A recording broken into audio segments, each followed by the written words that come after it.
નમસ્કાર મિત્રો, આજના વિડીયોનો વિષય છે ગુજરાતના ખેડૂતો માથે કેટલું દેવું છે અને દેવું કેમ છે એની ચર્ચા કરવાની છે। વાત શરૂ કરીએ પહેલાં તમે ચેનલ સબસ્ક્રાઈબ કરી નથી કરીને તો ચેનલ સબસ્ક્રાઈબ કરી દો, બીજા પાસે કરાવો, લાઈક અને ફોરવર્ડ કરો। ગુજરાતમાં સરકારી આંકડા મુજબ કુલ 66,02,700 પરિવાર વસે છે અને એ પૈકીના 40,36,900 પરિવાર એટલે કે ગુજરાતના કુલ પરિવારોના 61.14% પરિવારો ખેતી ઉપર નભે છે। 61%થી વધારે પરિવારો ખેતી ઉપર નભતા હોય એ ગુજરાતના ખેડૂતની માથાદીઠ આવક કેટલી છે? તો ગુજરાતના ખેડૂતની માથાદીઠ આવક છે 12,631 રૂપિયા।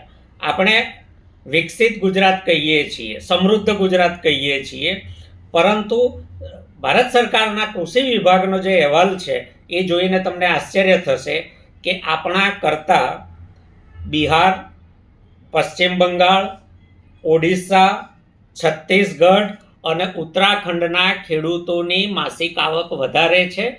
એ ખેડૂતો આપણા કરતાં સારી સ્થિતિમાં જીવે છે। આપણી સ્થિતિ એમના કરતાં પણ, ગુજરાતના ખેડૂતોની સ્થિતિ એમના કરતાં પણ ખરાબ છે। તો આ સ્થિતિ ખરાબ કેમ છે? ભારત સરકારને જ જ્યારે સંસદમાં આ સવાલ પૂછાયો અને કૃષિ મંત્રીએ સંસદમાં જે જવાબ આપ્યો 21 માર્ચ 2023ના રોજ, એનો કાગળ પણ મારી પાસે છે। ભારત સરકારના કહેવા પ્રમાણે ગુજરાતના ખેડૂતો માટે 56,568 રૂપિયા સરેરાશ દરેક પરિવારના માથે દેવું છે। 56,568નું દેવું છે અને 12,600ની માસિક આવક છે।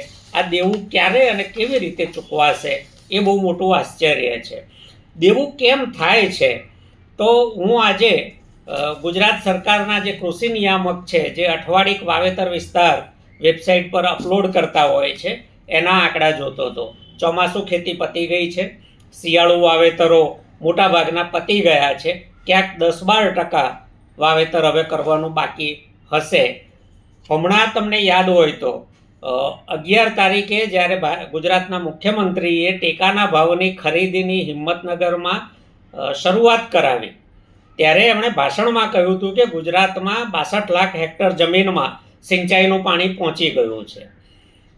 સિંચાઈ વિસ્તારનો ખરો ખ્યાલ શિયાળુ ખેતીમાં જ આવે। હવે એગ્રીકલ્ચર ડાયરેક્ટરના જે આંકડા મારા હાથમાં છે એ પ્રમાણે જોઈએ તો 3 વર્ષનો જે સરેરાશ વાવેતર વિસ્તાર હોય છે એની સરખામણીમાં આ વખતે માત્ર 25.24% જ વાવેતર થયું છે, એટલે કે લગભગ ચોથા ભાગનું વાવેતર થયું છે। આ વાવેતર કેમ માત્ર ચોથા ભાગનું જ થયું છે?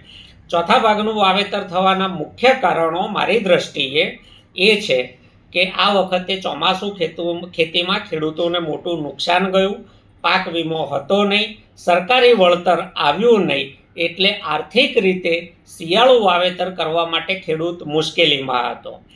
પહેલી તકલીફ આર્થિક મુશ્કેલી, બીજી તકલીફ ટાઈમે ડીએપી મળ્યું જ નહીં। ઘણા ખેડૂતો ડીએપી નહીં મળવાને કારણે પણ વાવેતર માંડવાળ કર્યું હોય એવા બનાવો તમે જાણતા હશો। ત્રીજું છે સિંચાઈનો અભાવ। સરકાર ગમે તે કે સિંચાઈ વિસ્તાર ગુજરાતમાં વધ્યો નથી, ઘટ્યો છે। નર્મદાના 18 લાખ હેક્ટરમાંથી 4 લાખ હેક્ટર બાદ કરી દીધા છે।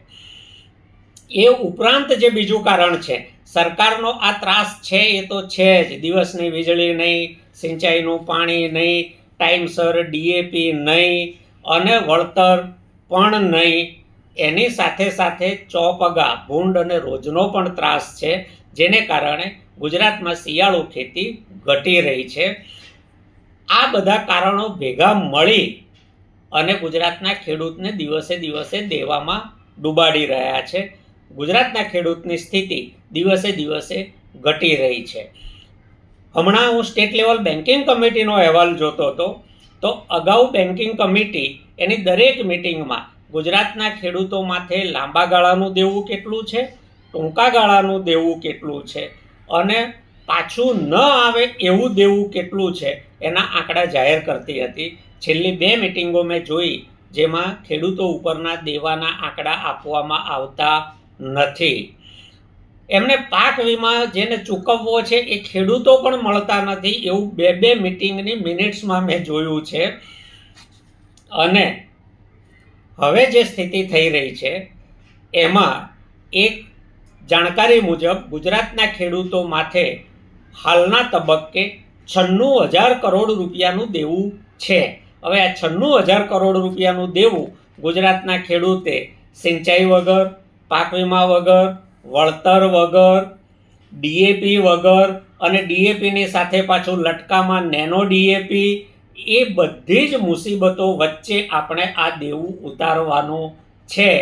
તો આવી સ્થિતિમાં ગુજરાતનો ખેડૂત કેટલું ટકી શકશે એ તમે વિચારજો.